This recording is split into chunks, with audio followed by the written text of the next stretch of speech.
In December 1944, Europe was buckling under the coldest winter in decades.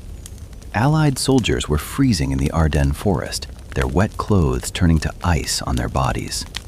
The infantry couldn't sleep, couldn't eat, couldn't stop shivering. But what happened on one of those nights is rarely told in textbooks. In a small wooden hut on the outskirts of a village called Elsenborn, a mother named Maria and her son Fritz were hiding from the shelling. The blizzard was worse than the bullets. In the middle of the night, Maria heard a knock on the door. She opened it carefully.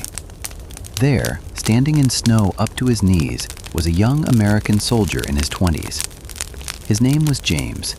He was wounded in the shoulder, bleeding, his body trembling like a wet sparrow. Maria brought him inside. But minutes later, she heard another knock. This time, 3 German soldiers, one of them dragging his injured foot. They were all in such bad shape that they couldn't even hold their rifles. They stood on the doorstep, waiting to die. They were in enemy territory, facing a defenseless woman and child. Maria looked at them and said quietly, "No weapons in my house. Sit by the fire." A truly dramatic moment. 4 enemies in one room, 1 American and 3 Germans, their eyes full of fear and suspicion. James wanted to grab his pistol. The Germans wondered if it was a trap. But Fritz, Maria's 8-year-old son, broke the tension. He reached for the candy his mother had hidden under the pillow and offered one to each soldier. In his childish voice, he said, "Merry Christmas." That simple sentence broke something in the room. No one spoke a word about the war. No one asked about the front lines. The German began bandaging James's shoulder. And James shared the dry piece of bread he had been saving for days. They all sat around the fireplace all night talking about their homes, their mothers, their sweethearts. When morning came, the Germans voluntarily surrendered to the American. But James refused to take them prisoner. He told them, "Go back to your lines. I don't forget who shared their warmth with me." What do we learn from this story? War makes us see humans as abstract enemies. But this dramatic detail teaches us that hatred is not an instinct, it is indoctrination.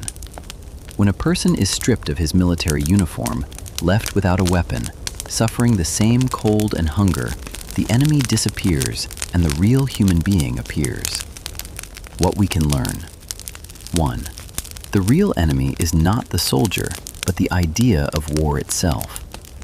Soldiers on all fronts suffer the same suffering. 2. Humanity is not weakness. Maria wasn't a coward when she opened her door to everyone. She was braver than any military commander. 3. One child can do what diplomacy cannot.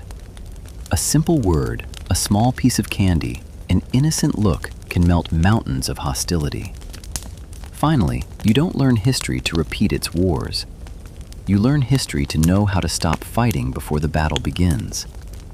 That night in the Ardennes forest did not end World War II, but it proved that the window of peace remains open even when there is rain and ice behind it. All we need is someone brave enough to open the door.